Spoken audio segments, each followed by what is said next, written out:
ప్రశాంత్ కిషోర్ అన్నంత పని చేశారు. బీజేపీకి సవాల్ విసిరి మరి ఆ పార్టీ కంచుకొట్టను బద్దలుకొట్టారు. ఇంతకీ పీకే గెలుపుకు కారణాలేంటి? బీజేపీ ఎందుకు ఓటమి పాలైంది? Let's have a look. Political strategist Prashant Kishor బీజేపీకి గట్టి షాక్ ఇచ్చారు. బంకీపూర్ లో దాదాపు 30 ఏళ్ల బీజేపీ విజయ ప్రస్థానానికి ఒక్క ఉప ఎన్నికతో చెక్ పెట్టేశారు జన్ సూరజ్ పార్టీ చీఫ్. సమీప బీజేపీ ప్రత్యర్థి నీరజ్ కుమార్ పై 19,000 పైచిలుకు మెజారిటీతో సూపర్ విక్టరీ సాధించారు. పీకేకు మొత్తం 63,000 పైచిలుకు ఓట్లు పోలయ్యాయి. మొత్తం 32 రౌండ్లలో మొదటి నుంచే పీకే లీడ్ చూపించారు. బీహార్లోని బంకిపూర్ బీజేపీకి కంచుకోట. నవీన్ కిషోర్ ప్రసాద్ సిన్హా మరణానంతరం ఆయన కుమారుడు నితిన్ నవీన్ బరిలోకి దిగి బీజేపీకి ఈ నియోజకవర్గాన్ని తిరుగులేని స్థానంగా మార్చారు. వరుసగా 5 సార్లు ఈ నియోజకవర్గం నుంచే ఘన విజయం సాధించారు నితిన్.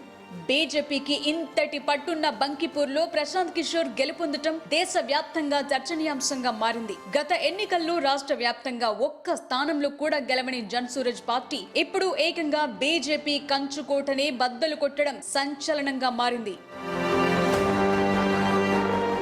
బీహార్ అంతటా చేసిన పాదయాత్ర పీకేపై ప్రజల్లో మంచి ఇమేజ్ తెచ్చిపెట్టింది. కులమత రాజకీయాలు మాట్లాడకుండా విద్య, ఉద్యోగాలు, బీహార్ నుంచి వలసల నివారణ వంటి అంశాలపై మాట్లాడటం యువతలో చర్చకు దారితీసింది. బంకిపూర్ పూర్తిగా నగర నియోజకవర్గం కావటంతో మార్పును కోరుకునే ఓటర్లు పీకే వైపు మొగ్గు చూపారని చెప్పొచ్చు. ఓటింగ్ శాతం బాగా తగ్గిన తటస్థ ఓటర్లను బూత్ల వరకు తీసుకురావటంలో ప్రశాంత్ కిషోర్ నెట్వర్క్ సఫలమైందని పీకే గెలుపు చూస్తే అర్థమవుతోంది.